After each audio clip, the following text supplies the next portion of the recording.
Buenas tardes a todos y todas las presentes y a quienes nos ven por streaming. Les doy a de don Sebastián Muñoz del Campo, quien está optando a su título de ingeniero civil en informática con su trabajo titulado Videojuego cooperativo para el desarrollo de pensamiento computacional mediante estrategias de baja carga cognitiva. Su comisión está conformada por el profesor por referente, doctor Federico Mesa, y quien les habla, Andrea Vázquez, que tuvo el placer de acompañar a Sebastián durante su trabajo final. Hoy día Sebastián nos va a hablar durante más o menos 25 minutos. Posteriormente vamos a abrir una etapa de preguntas donde la comisión va a consultar sobre su trabajo. Posteriormente habrá una etapa de preguntas del público si las hubiera. De ahí nos vamos a retirar, profesores, a deliberar, y posteriormente ya vamos a estar celebrando a un nuevo ingeniero. Así que, Sebastián, tienes 25 minutos máximo, que te vaya muy bien. Bueno, buenos días, profesora, a todas las asistentes, familias, profesores, amigos. A continuación voy a presentar el trabajo de estos últimos años para optar a mi título de ingeniero civil informático, el cual consiste en un videojuego, como dice, cooperativo, que permite el desarrollo del pensamiento computacional en estudiantes de cursos de programación. A continuación voy a presentar el proceso de diseño, de desarrollo, de testing que hice con usuarios y finalmente de validación que también hice con usuarios acá en la universidad. Pero antes de eso, un poco de contexto. Actualmente la tecnología, todos vivimos prácticamente todos los días con tecnología a todas horas. Sin embargo, esta interacción que tenemos las personas con los avances tecnológicos siempre es desde el punto de vista del consumo. Tenemos aplicaciones móviles, tenemos herramientas, todo eso, pero son cosas que se nos ofrecen y ocupamos, siendo que la tecnología como tal es una increíble herramienta para creativa, para diseñar soluciones, que le da verdadero poder a la gente que se mete en este mundo, de imaginar algo y hacerlo realidad a través del software. Estos avances tecnológicos los aceptó, por ejemplo, la pandemia. También no hay que quitar de vista que hay instancias donde se enseñan este tipo de cosas a gente que no necesariamente es programadora, instancias para los colegios, etc. El foco también de esta memoria es el pensamiento computacional a través de un videojuego que vamos a ir desarrollando en estudiantes de curso de programación. El pensamiento computacional se puede entender como las habilidades cognitivas que tenemos para formular y solucionar un problema a través de un computador. Estas habilidades no se desarrollan necesariamente consumiendo tecnología, que es un error de que ahora son todos nativos digitales y ocupamos súper fácil la tecnología. Eso no necesariamente desarrolla las habilidades para diseñar soluciones con la tecnología. Habilidades como la descomposición de problemas complejos, el reconocimiento de patrones, abstracción de datos y su representación, y el pensamiento algorítmico. Otro pilar de esta memoria son los videojuegos en general y su relación con la educación, que es un poco, no es tan estrecha. Hay varias pros y contras. Entre los pros se encuentran que aumentan mucho la motivación y permiten una gran interactividad con los usuarios. Sin embargo, los videojuegos no están estandarizados en la educación como tal, por considerarse exclusivo para niños, por ejemplo, por considerarse muchas veces violentos, machistas o poco serios, entre muchos otros calificativos que se le pueden encontrar a esta industria. Entonces, entre estos pros y contras, lo cierto es que son muy útiles para niños pequeños, para enseñar algunas cosas. Sin embargo, para cosas como programación o temas más complejos, es un poco más complicado encontrar referencias. También es complicado encontrar buenas experiencias considerando lo costoso que es el desarrollo y la competencia que hay con producciones multimillonarias que acaparan la atención de los jugadores, que están más, se enfocan más en aprender, o sea, en jugar que en aprender.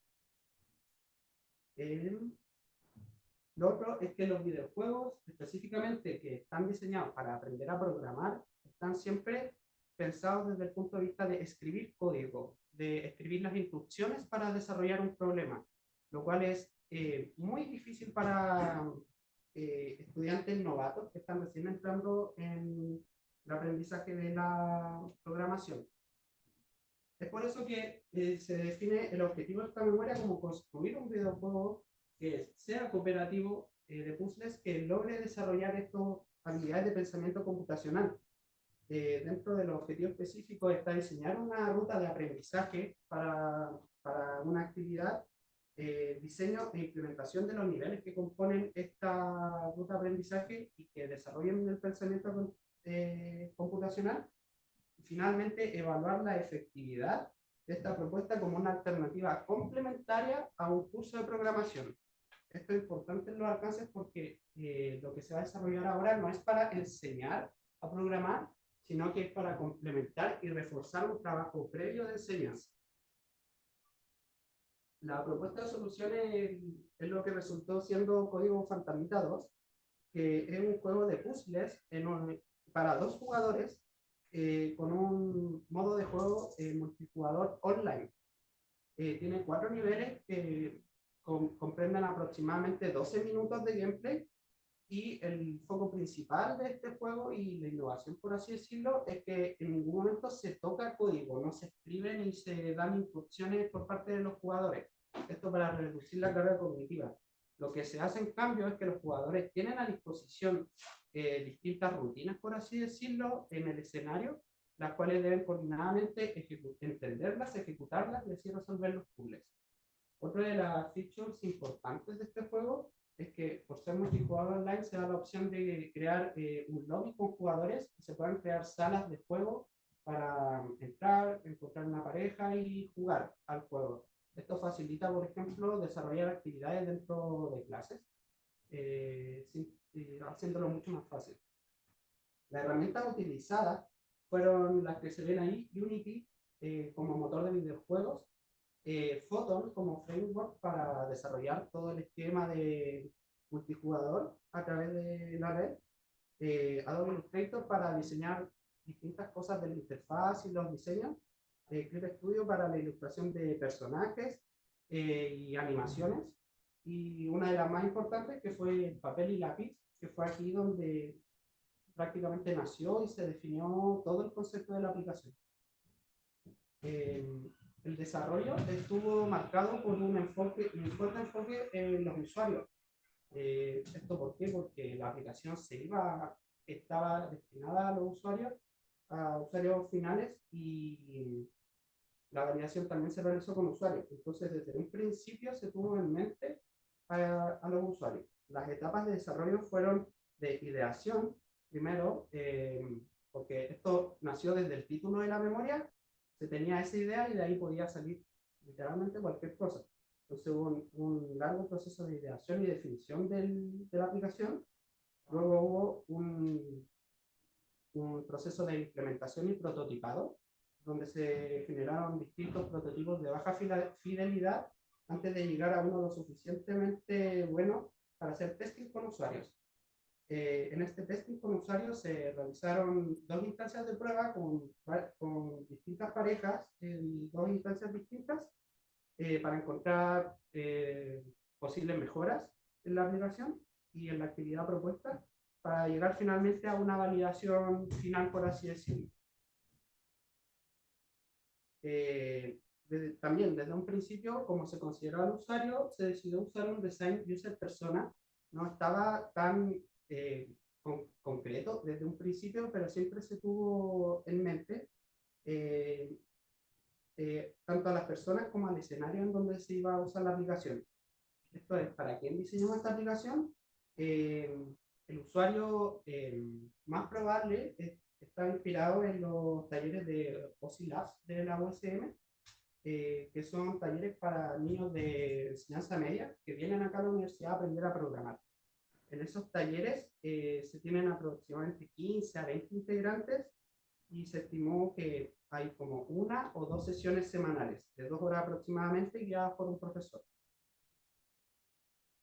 El diseño de niveles fue la parte más crítica del proyecto y fue como muy entre espontánea y caótica, a través de la cual se llegó al concepto del videojuego y todas sus fichas. Es como el enfoque que se le dio fue el de, a través de bocetos de papel simplemente, bocetear muchas ideas, distintos niveles, aproximadamente 15, y de ahí ir tomando, ir repensando, eliminando cosas, hasta llegar al resultado final. La gran complejidad de hacer este trabajo es que al mismo tiempo los niveles que se tenían que ir seleccionando las ideas debían, uno, abordar el pensamiento computacional, dos, abordar contenidos de programación que no son necesariamente la misma cosa que el pensamiento computacional, deben encajar en su conjunto en una ruta de aprendizaje o de progresión, que nuevamente esto no existía, sino que fue emergiendo en la medida que se iba pensando en el papel. También debían ser cooperativos y fomentar esta cooperatividad entre los alumnos, y algo mucho más abstracto, que debían ser entretenidos, ¿no?, para mantener la atención de los jugadores durante la actividad. Otra cosa que se definió también en esta parte fue el diseño de los niveles, cómo se iban a ver, cómo se iba a jugar, cómo iban a ser los personajes, los mapas, entre otras cosas. Todo esto fue apareciendo, buscando referencias. Una de las grandes referencias en cuanto al diseño de juegos es el de los puzzles de Portal, entre otras investigaciones que se hicieron. Ya llegando al resultado final de la aplicación, se tiene 4 niveles, como habíamos dicho. El primero, en donde se muestra ahí que hay 2 jugadores que en esta primera instancia aprenden a interactuar con el entorno, aprenden a moverse, aprenden a tomar objetos y a presionar plataformas para accionar el código que estas plataformas ejecutan. En un principio es todo muy intuitivo para introducir las mecánicas de juego, y posteriormente en los siguientes niveles se empieza a introducir más complejidad en las instrucciones que dan las plataformas, por ejemplo. En este caso, que es el nivel 2, se ve como la plataforma, al ser presionada, ejecuta un código. Se ve lentamente como instrucción por instrucción se va ejecutando. La gracia de esto es que uno puede ver cómo ejecuta cada una de esas líneas y cómo estas repercuten en el mapa y viceversa. En ningún momento el jugador debe tomar algún tipo de instrucción y ordenarla o redactarla, porque eso sería un salto muy grande en dificultad y carga cognitiva. En el nivel 2, nuevamente se retoma el patrón aprendido de presionar plataformas y se agrega una condición. Ahora las plataformas, dependiendo con qué es lo que la estamos presionando, dependiendo de lo que dice el código, va a actuar de una u otra manera. Para el nivel 3 se incluye el apartado de abstracción de variables, donde partes del mapa, en este caso las cajitas que hay distribuidas, las cajitas se abstraen en una variable, y esta variable los jugadores pueden modificarla dentro del mapa, teniendo repercusiones dentro de la variable. Esto se ve mucho en los videojuegos en general, pero la gracia de acá es que dependiendo del número de esa variable, se ejecuta determinada condicional. Si es que solo hay una caja en el escenario, se cumple, se pasa al siguiente nivel. ¿Ya? Y finalmente el nivel 4 sirve para reforzar el contenido anterior, de modificar estas variables, eliminarlas, pero además se agrega información, por así decirlo, basura, o que no es relevante para el mapa, para que los jugadores puedan pensar y decir, oye, esto que estamos haciendo, porque sí, no nos sirve. Luego, con estos 4 niveles, y lo ya antes dicho, se pasa a la prueba de validación con usuarios reales, en cursos de programación reales. Los objetivos de estas pruebas son detectar las mayores problemáticas que se tienen en los prototipos iniciales, iterar sobre las opiniones y mejorar el producto. También para conocer realmente cómo trabajan los usuarios dentro del escenario, de un escenario real, ya deja de ser un supuesto. No. La primera prueba que se realiza se realiza con 3 parejas del curso de programación de tratamientos y datos para la gestión acá en la Universidad Santa María, con estudiantes universitarios. Aquí se prueba un nivel prototipo, el cual contiene todas las features antes mencionadas en un solo nivel, para hacer una prueba más concreta en cuanto a cómo se juega, la dificultad, si es que los controles están bien, etc. Dentro de las observaciones que se notaron acá es que uno de los errores más grandes a corregir es que el código que es como el tema central, no se estaba tomando en cuenta, sino que los usuarios estaban enfocándose meramente en los personajes moviéndose, dejando todo lo que es la parte de programación y definición de instrucciones fuera. Entonces había que reforzarlo visualmente y en el diseño de los niveles.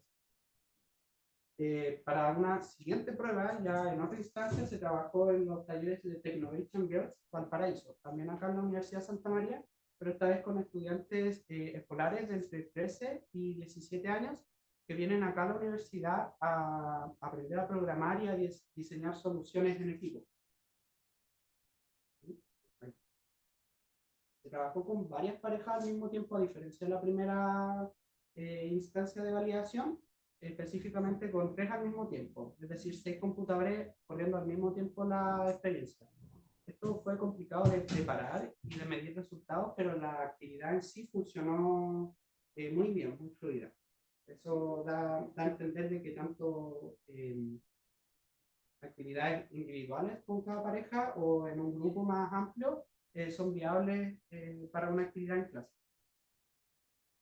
Además de completar los niveles que ya habíamos visto antes, ya no se trabajó con el nivel prototipo, sino con los 4 niveles, se hace un test se hacen test de tipo para medir el pensamiento computacional. Sin embargo, estos tests no entregan mucha información acerca del mismo tema, del pensamiento computacional, que se hacen después de jugar. Dentro de las opiniones que se encuentran es que fue divertido, fue fácil de jugar, que le gustaron los personajes y cómo se veía, y que le gustaría jugar más niveles.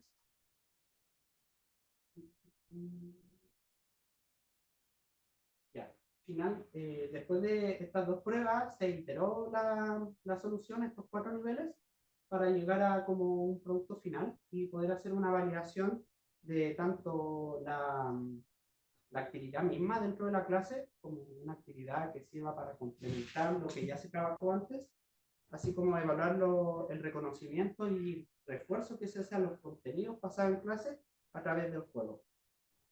Para esta prueba se realizó un tutorial, se hicieron algunas preguntas de programación y después se completaron los niveles además de hacer un par de preguntas. Ese tipo de preguntas que se hacía, que era básicamente definir una serie de instrucciones y preguntarle qué es lo que hacen, qué es lo que reconoce ahí.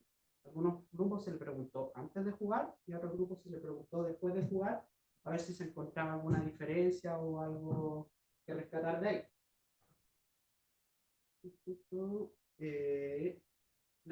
Ahí hay algunos de los comentarios que se parecen mucho a los anteriores, que les gustó, cómo se veía, que fue entretenido, que les gustaría jugar más niveles. También les gustó, por ejemplo, que se pudiera jugar de a 2 jugadores, porque antes había trabajado con una aplicación, pero solamente de un jugador. Y para terminar el proceso de validación se realizó una entrevista a la misma coordinadora de estos talleres, que es Ivette Lara, coordinadora de Technovation Girls Valparaíso, quien destacó principalmente el componente multijugador de la aplicación, ya que va en línea con lo que quiere lograr Technovation de trabajar en equipo, y también destaca cómo se ve el juego, que es atractivo visualmente. También destaca que se podría trabajar con niños más pequeños, no solamente con estudiantes de cursos de programación, sino que con estudiantes antes de un curso de programación, para empezar a desarrollar las estructuras cognitivas para afrontar de mejor forma un curso, aunque eso quedaría para un trabajo posterior. Para terminar ya los resultados, las actividades grupales individuales se desarrollaron sin problema en un laboratorio de computación. Otra alternativa que se puede dar es que sea un curso entero desarrollando la actividad, o mandar a hacer esta actividad desde la casa, ya que si es que se tiene la oportunidad de trabajar desde un computador con internet. En cuanto al proceso de validación, hubo dificultad en medir el impacto de la actividad. Entre una de las razones que puede encontrarse para que explique esto es que la actividad final que se desarrolló y todas las de validación eran observaciones puntuales que no lograban medir el progreso del desarrollo computacional de los estudiantes. Claro, se lograba obviamente un impacto, pero medir qué tanto te impactó una actividad de 10 minutos inmediatamente después, sin ningún tipo de test estandarizado para ese tipo de actividades, es complicado. Entonces, sería mucho más fácil medir el impacto con grupos midiendo un progreso de desarrollo computacional antes que una actividad puntual. La trayectoria de aprendizaje, que resultó ser en 4 niveles, fue más corta de lo esperado, pero al mismo tiempo trabajó bien todos los contenidos vistos en clase, y el formato se adaptó bien al tiempo de una actividad que debería durar en una clase. No podíamos extendernos media hora en esa actividad cuando hay otras cosas que hacer. También se logró una baja carga cognitiva. Esto básicamente porque casi todas las parejas lograron sin problema llegar al final de los niveles sin encontrar dificultad en los controles o en los puzzles, demasiada dificultad. Y también queda un amplio potencial para ser usado nuevamente en Technovation Girls, según la coordinadora. La actividad logró retrotraer contenidos, interiorizarlos y practicarlos. También fomentó el trabajo en equipo y captó la atención de los jugadores. No hubo ningún grupo que no se notó interesado, ya sea desde los grupos de escolares hasta el grupo universitario que se trabajó. Y los contenidos también que se trabajaron fueron referentes al curso de programación de condicionales, variables y ciclos en una muy menor medida, ya que las plataformas debían mantenerse presionadas para realizar una acción. Repasando los contenidos, los objetivos, estos se cumplieron. Se pudieron trabajar efectivamente los contenidos del curso con una baja carga cognitiva, de nuevo, gracias principalmente al enfoque de entender código y cooperar para resolver los puzzles antes que escribir y perderse en la sintaxis de escribir código. También en cuanto al pensamiento computacional, se trabajó la abstracción, el reconocimiento de patrones entre los distintos niveles, la abstracción, perdón, de información útil en variables y representarla. También se logró trabajar el pensamiento algorítmico cada vez que se resolvía un puzzle paso por paso, y también en la descomposición de problemas ligado a lo anterior. El diseño centrado en usuarios también fue un acierto y fue muy útil, porque cada vez que se pasaba por una instancia de validación, la aplicación mejoraba, se entendía mejor a los usuarios y su contexto para poder llegar finalmente a la actividad que se logró hacer. Sin las instancias previas no se hubiese podido llegar al resultado final, por así decirlo. También el mayor desafío técnico fue el componente multijugador que se implementó.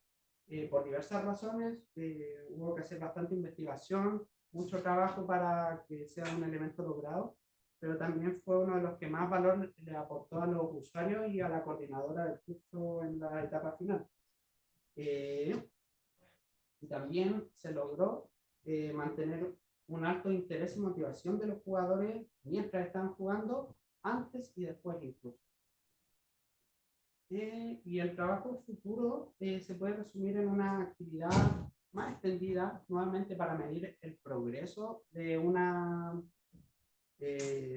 del desarrollo del pensamiento computacional y el entendimiento de los contenidos de programación. En vez de hacer una actividad al final del curso, hacer una antes, durante, después del primer contenido, etcétera.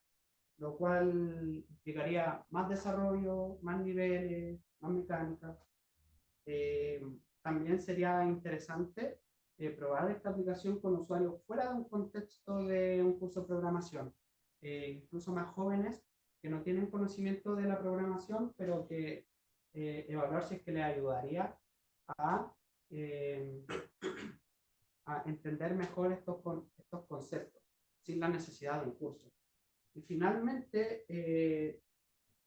estaría interesante relacionar con el pensamiento computacional con las habilidades de gente que juega activamente videojuegos, pero que no ha estudiado programación.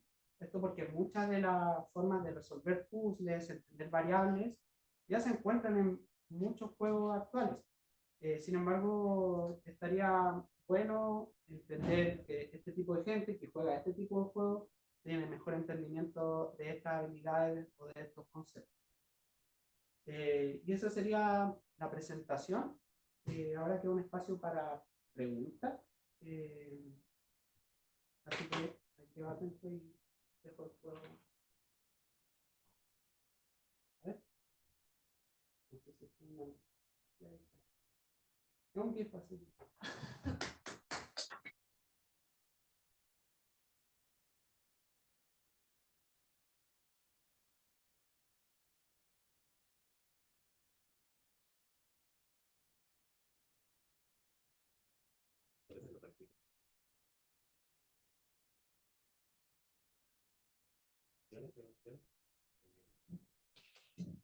Volvimos el proceso que llegó a llegar a esto desde papel y lápiz.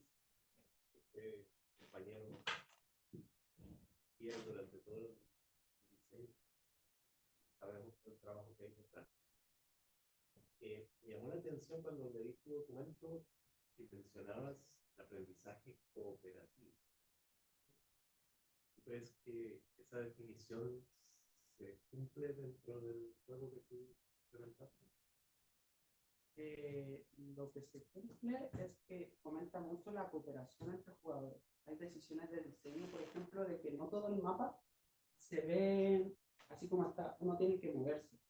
Y también los jugadores, en la medida que se acercan a los botones, por ejemplo, les aparece qué es lo que hace el botón, pero se les aparece localmente. Entonces, este proceso de exploración, de que los dos jugadores ven cosas distintas, por así decirlo, porque pueden entender cosas distintas, y los dos necesitan completar el puzzle, comenta que discutan, por ejemplo. ¿Qué es lo que tú entendiste de esto? O muchas veces en las observaciones se notaba que decía, oye, no, pero hay que hacer eso. No, pero fíjate. Entonces, esto ayuda a que el jugador que entendió mejor ayude al que todavía va de camino, y también viceversa, poder consultar al otro jugador lo que no entendí, o oye, estoy perdido, ¿para dónde es? Dice, no, es por acá, por ejemplo. Entonces, efectivamente, hay mucha interacción entre los jugadores mientras juegan, y esta interacción finalmente implica un proceso de transformación y aprendizaje. Sí, otra pregunta. ¿Qué tan fundamental es la comunicación durante el juego? Porque el juego en sí no tiene comunicación entre los usuarios, sino que tú pones los que están uno al lado del otro, o tienen el Discord abierto, o el Zoom, o alguna cosa. Sí, eso también está pensado desde que se diseñó el juego, desde el escenario de que estamos en un curso de programación, estamos sentados en una sala de computación. Por eso es que en ningún lado aparece como una señal de ven por acá o un sonidito ni nada de eso. El juego tampoco tiene ningún tipo de sonido porque no se quiere depender de eso en un laboratorio donde pueden haber 10 juegos abiertos con la música igual. Entonces, claro, no hay ningún tipo de comunicación dentro del juego, se espera que toda la comunicación sea persona a persona. ¿Recuerdas lo que era la interdependencia positiva dentro del aprendizaje cooperativo? Perdón. No recuerdo bien el concepto como tal. Para que tú logres tus objetivos, los demás también tienen que lograr sus. Ah, claro, eso sí. Todos los niveles también están pensados para eso. Yo no puedo superar este nivel solo. No puedo abrir este juego en solitario, entrar a este nivel y completarlo. Necesito necesariamente la ayuda del otro. Eso era uno de los desafíos al momento de diseñar los niveles.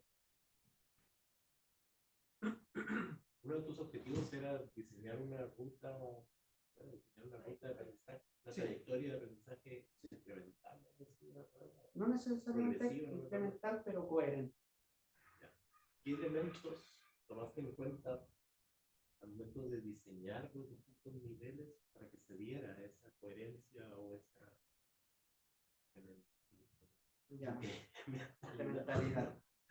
Primero, el primer nivel sobre todo te enseña muy intuitivamente a que, mira, ahí hay algo rojo brillante, me pongo encima y pasa algo, entonces ya se aprende ese patrón.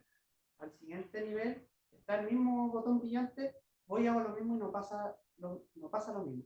Entonces, algo cambió, hay un cambio. Esto en cuanto a mecánica se va enseñando así, incrementalmente. Primero muestro el elemento, después lo cambio, le pongo una condición. Primero muestro que hay cajas como variables, después muestro que hay pelotitas como variables. Y le cambio las reglas. Entonces, en cuanto a mecánica, va siempre de menos a más. Pasamos de algo intuitivo a algo que, algo cambió aquí. Hay que dejar de ser tan intuitivo y pensarlo. En cuanto al desarrollo de pensamiento computacional o habilidades de programación, tampoco hay tanto espacio para hacer como una trayectoria así definida. Eso sería como un trabajo más de muchos más niveles y más actividades. Pero lo que se pensó es para los contenidos vistos en cursos de programación. Se partió con que primero se ejecutan instrucciones, luego se coloca alguna condicional, luego se coloca alguna variable, y hasta ahí se llegó, porque también es hasta ahí hasta ahí se trabajó en Technovation, que fue el paso de validación. Si en Technovation hubiesen visto, por ejemplo, ciclos, hubiese sido pertinente colocar 2 ciclos dentro de otro nivel, por ejemplo, o los for o iteraciones. La última, todos más, pero me la contestaste de conclusión. ¿Podrías profundizar un poquito en qué fue lo que tuviste que usar del framework de botón? ¿Botón? Sí. Para lo o sea, dijiste que ese fue uno de los mayores desafíos, ¿no? Sí, fue muy difícil llegar a un resultado que simplemente funcionara. ¿Por qué?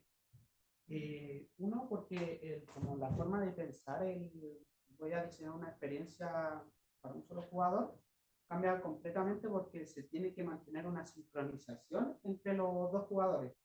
Partiendo por el movimiento, al principio, no sé, los jugadores como que un cliente veía al jugador moviendo así como saltando y yo me movía normal, o el cliente que al revés. Entonces surgían muchos tipos de bugs y también fue muy complejo llegar a lo que se ve arriba de que se ejecuta una línea de código, listo, se ve y funciona, pero tuvieron que tomarse varias decisiones para llamar a una función, que esa función llegue al servidor, que le llegue a los dos jugadores. Si estoy yo llamando a la función, cambia la forma en que se recibe todo el tema, para que finalmente a los dos jugadores se le vea lo mismo, porque si eso se rompe en cualquier momento, el juego se rompe entero. Entonces, para lograr pulir eso, se requirió mucho trabajo. ¿Pero era trabajo porque era difícil aprenderlo o porque Era difícil aprenderlo? Era difícil, fue una buena decisión, así como la manera de pensar, el llamar funciones, que la recibo, que se ejecuta esto, los candados lógicos. No era tanto un tema del framework, porque el framework funcionó bien, sino que es un tema de que como todo esto es custom, todo esto se hizo de cero, esto no existe en ningún otro lado, no se podía importar de otro proyecto, se tuvo que pensar mucho, depurar mucho. El problema es que diseñar un sistema distribuido es muy difícil. Sí. Especial si por esto mismo que los dos tienen que ver lo mismo. Complicado. No sé, que a una puerta a un jugador le parezca abierta, que a otro por algún bug no se abrió la puerta. Entonces, oye, a mí me parece abierta la puerta, estoy acá, no, yo no puedo pasar, ¿qué pasa? Entonces se rompe la ilusión y se deja de trabajar en los conceptos que se quieren trabajar.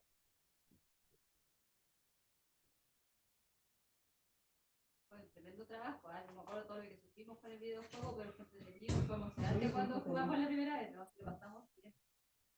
Pues yo sé que desarrollaste bastante más marco teórico en el escrito, pero no podemos dejar pasar el gran tema de tu memoria, que es la carga cognitiva.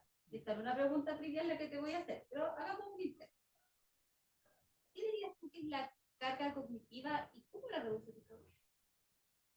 La carga cognitiva puede entender con una como metáfora de la cantidad de elementos que podemos considerar al mismo tiempo durante una actividad.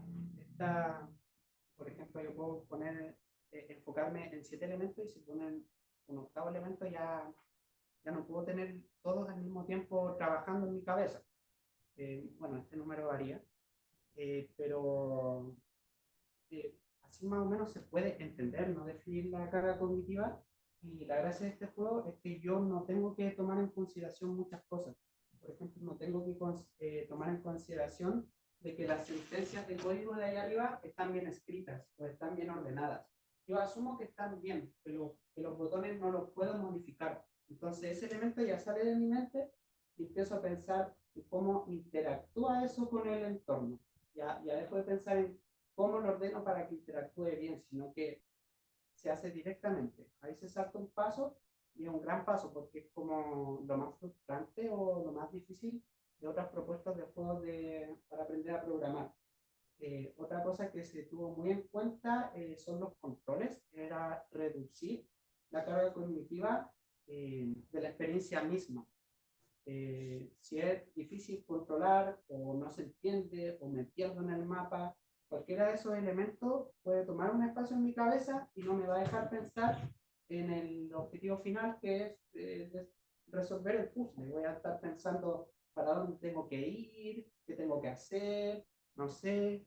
Entonces, eso también está muy, muy trabajado para, por ejemplo, moverse solamente con WASD e interactuar con espacio. No hay ningún otro tipo de control en el juego.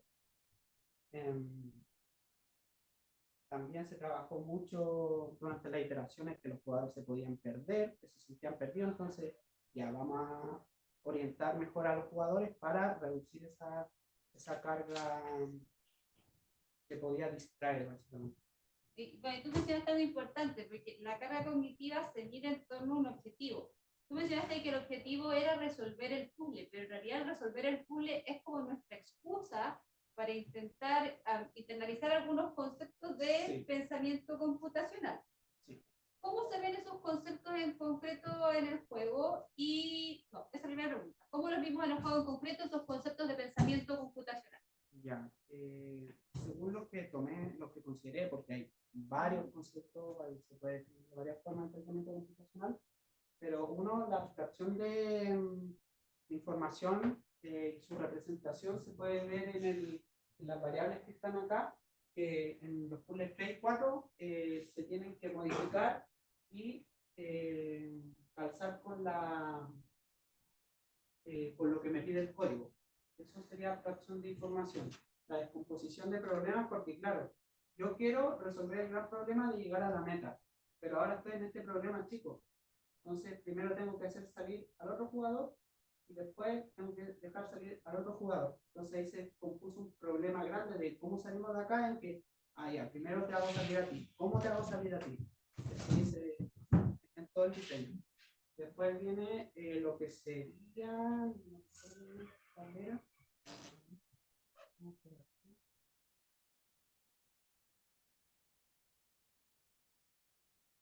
Y la descomposición de problemas, ampliar información.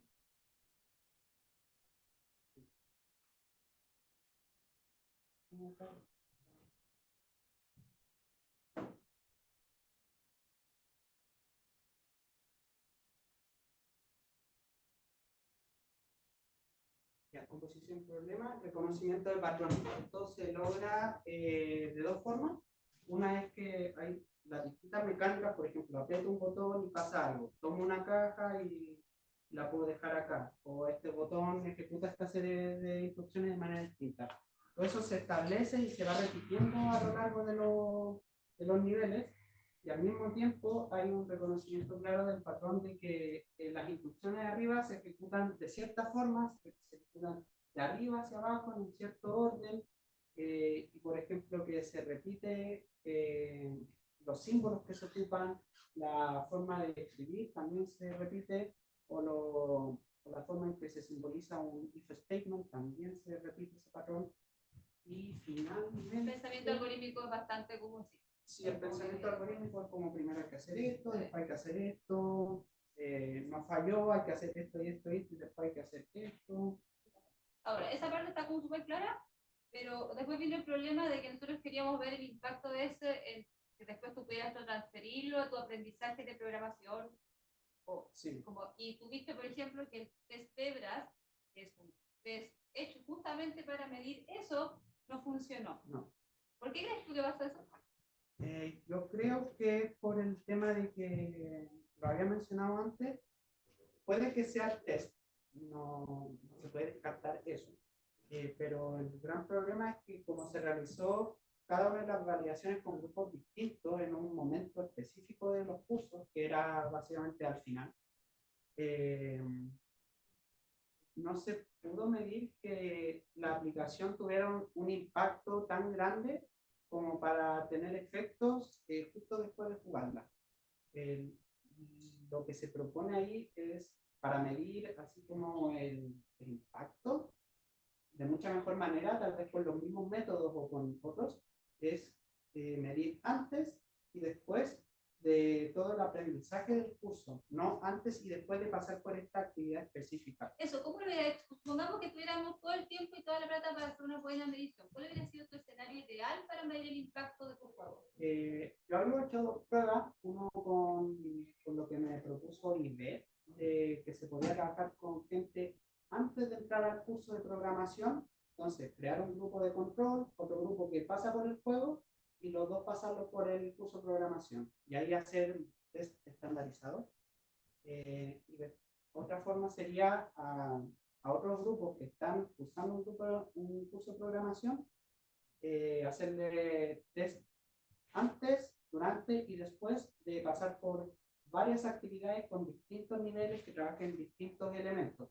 Esto fue como un prototipo concentrado de todo el curso, pero se podrían extender y medir el impacto. Sin embargo, no se pudo medir, pero sí se pudo evidenciar este impacto, porque varios grupos dijeron haber reconocido las cosas que se vieron en clases. Eso ya de por sí es una forma de reforzar los contenidos y complementar el curso en general. Ya, y sabemos que esos resultados no son generalizables porque es una muestra muy chiquita. También. Pero son importantes. ¿Y por qué crees que esos resultados igual son importantes? Son importantes en este caso porque dan pie para hacer pruebas más grandes. También porque... ¿Qué nos dicen respecto al proceso de aprendizaje de esas personas? nos dice, por ejemplo, lo que se observó es que estas personas efectivamente aprendieron o recibieron nociones al menos de todos los contenidos durante el curso. Entonces, la actividad pasa a ser, en vez de una forma de complementar o reforzar, a una forma directamente de evaluar lo que ya se ha trabajado antes. ¿Evaluar? ¿No? O sea, evaluar no cuantitativamente, pero sí como, esta gente no entendió nada. Pero mira, regresa a la parte donde tienes como las citas de las personas, de las chicas que jugaron.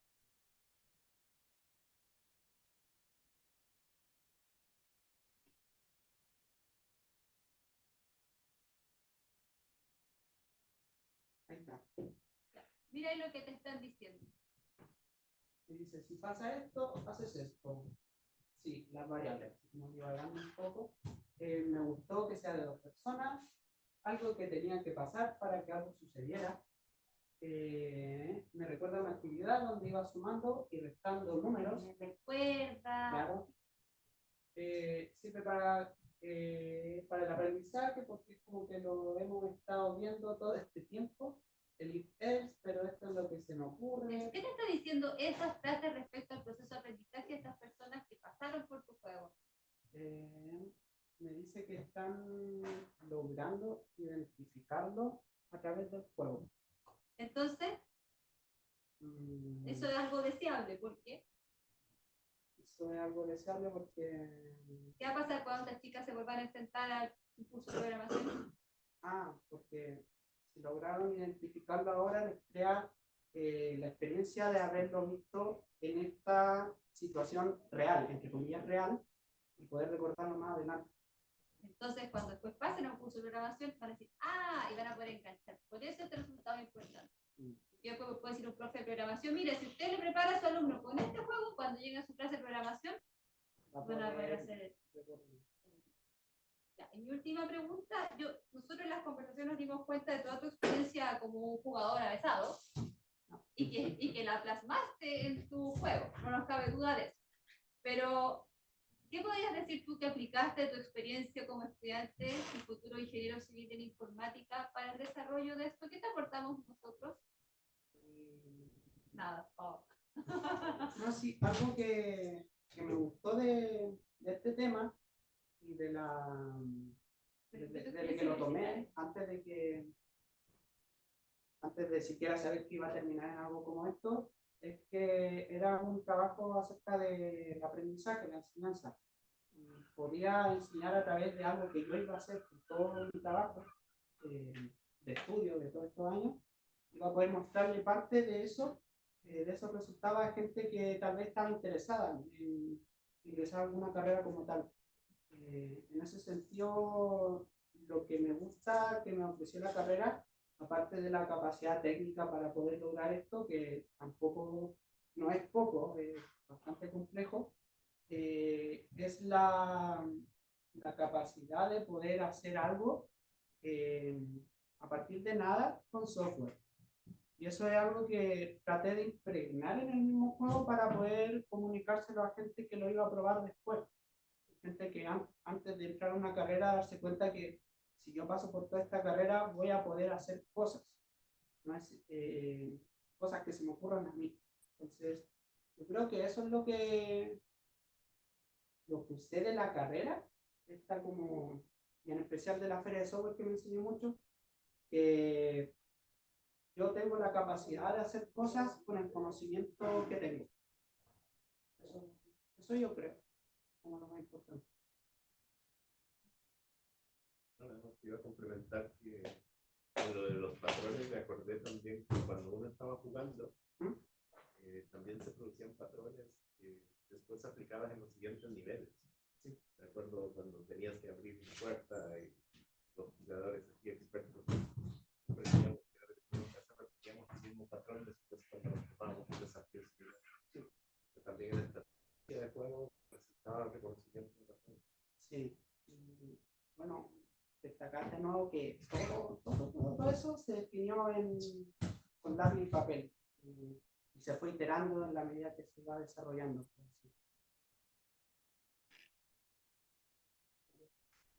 ¿Preguntas del público, del honorable, respetable, profesor? Yo quería preguntarte un poco más respecto a los niveles, porque según lo que tú explicaste, no era más como lo que uno directamente a como por ejemplo ordenar líneas de código, sino que tú planteas una situación que a nivel de código ya está establecida. Sí.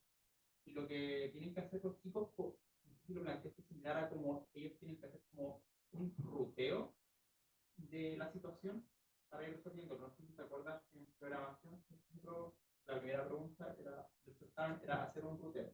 No sé si lo pensaste como que los chiquillos tenían que, lo que hacen en cada nivel, es hacer un ruteo, o lo pensaste de otra manera. Eso es, efectivamente está presente, está definido, creo, en el marco teórico,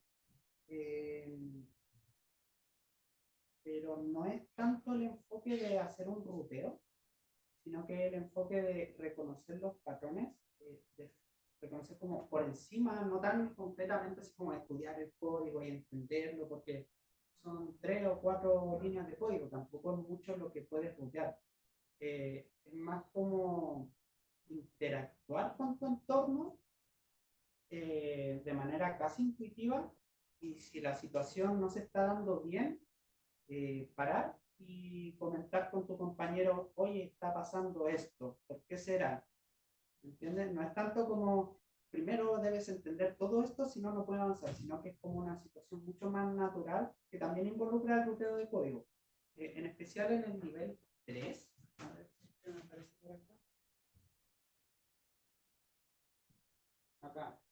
Este es como uno de los puntos más fuertes de eso que dices, porque acá se pide que los jugadores deben mover las cajitas, eliminarlas y se debe cumplir esta condición para llegar a la meta. Entonces, ¿qué es lo que hace un jugador que está jugando así como de forma intuitiva? Va a decir, voy a eliminar todas las cajas. Eso se ve muchas veces en el proceso de validación. Entonces, ¿qué pasa? Eliminan todas las cajas y ¿qué es lo que te dice el nivel? No puede avanzar, no puede hacer nada. Dice, ¿pero por qué? Había que fijarme en esto. Entonces, de aquí en adelante, el jugador se va a fijar en el código para reconocer ese patrón y va a estar más atento. Entonces, acá se usa ese ruteo de código para que el jugador esté más atento, pero no es un foco central. Si te fijas, el 95% del tiempo estuvo aquí jugando.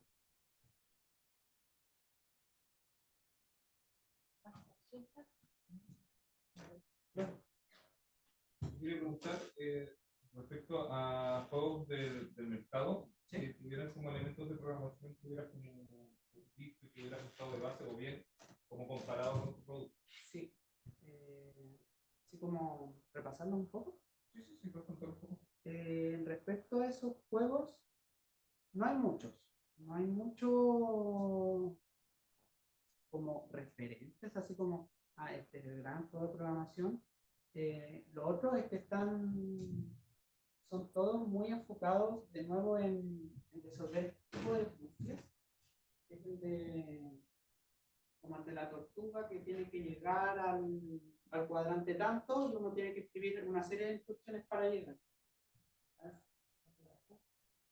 Algo como esto, el androide tiene que llegar acá, acá y después volver acá. No sé, una serie de instrucciones. Hay muchísimo de ese tipo de propuestas, ya sea por bloques o directamente por código también hay. Y así como con una princesa, con un pirata, con la licencia de Star Wars, entonces ahí está dentro de clave. Pero por lo que se marcan casi todas es que tienen muy poca interactividad con el usuario. Básicamente define las líneas de código, ejecútalas y pasa algo. Igual le preguntaba más por juegos comerciales, no como enfocados en el usuario, más como de en juegos comerciales, no encontré así como referente que tengan que definir instrucciones. Porque está todo como el género de automatización, que es muy popular en lo que es programación. Hay juegos de programación igual, hay una empresa que se llama Human Resources Machine, que es literal un juego de programación, pero es comercial, no tiene ningún enfoque educativo. Ya. Y luego hay juegos como Final Fantasy 12, donde tú programas la IA de tus compañeros. Tiene un sistema de programación de inteligencia artificial. Igual está súper interesante lo que hiciste porque recuerda un poco a estos juegos y va a ser interesante como en el futuro. Y ahora continuamos con empezar a ver cómo la industria y ver cómo se puede tomar de vuelta a este juego. Porque tu juego igual se ve mucho más comercial que, o sea, claro, pasaría por un juego comercial. Entonces, si se pone un poco más, tú dices, este juego podemos venderlo. Que no, no se siente como una experiencia forzada a educar, sino que en verdad se siente una experiencia lúdica. Por eso me preguntaba, porque esto que tú muestras acá son productos que son mucho más como fuertemente educativos sin efecto lúdico. Sí, y por ser fuertemente educativo, el escenario que están pensados es como está el profesor y el profesor le dice, juega. No está en la opción del usuario decir, yo quiero jugar esto, porque si es por eso, no jugaría eso. Claro, sí, claramente una actividad. Entonces, también se buscó mejorar ese elemento motivacional de que, yo quiero jugar eso, y eso se ve bien, eso se ve entretenido, yo quiero jugar. Eso no se ve bien, bueno, ni entretenido.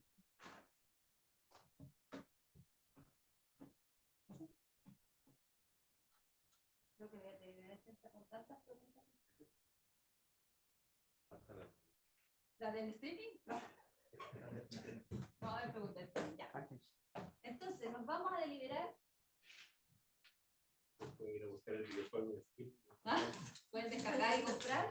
Ya. Nos vemos en un rato. Sí, ¿cómo vas a hacer que te salga serio? No, nosotros. Sebastián, harto tiempo estuvimos trabajando juntos. Y fue bonito conocerte porque vimos cómo partiste lleno de dudas, a veces nada, te mataba un tiempo. Pero cuando estabas trabajando en tu videojuego, cambiaba. Y eso es algo que también vimos con el profesor Mirta hoy. Vimos cómo te brillaban los ojos cuando hablabas de tu trabajo y cómo te llenaba de seguridad respondiendo sobre lo que habías estado trabajando durante todo este tiempo. Y nosotros creemos que esa técnica y también esa como seguridad para hablar de lo que estás haciendo es algo que nosotros queremos ver en nuestros egresados y en los profesionales que salen de nuestra universidad. Y este no es solo un trabajo tuyo, sino que todos estos esfuerzos también son trabajos de la familia, porque es esfuerzo compartido. Así que te queremos contar que en tu trabajo escrito fuiste evaluado con un 98 y en tu presentación, aunque estuviste leyendo y eso no se hace, te evaluamos igual con un 100 porque estuvo muy pulcra y muy explicado y todas las respuestas estuvieron súper como seguras.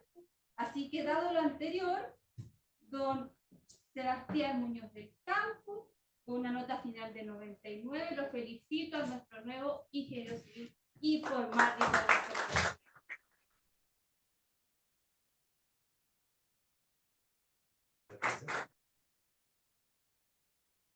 Bueno, puede empezar. claro, voy a empezar el novio.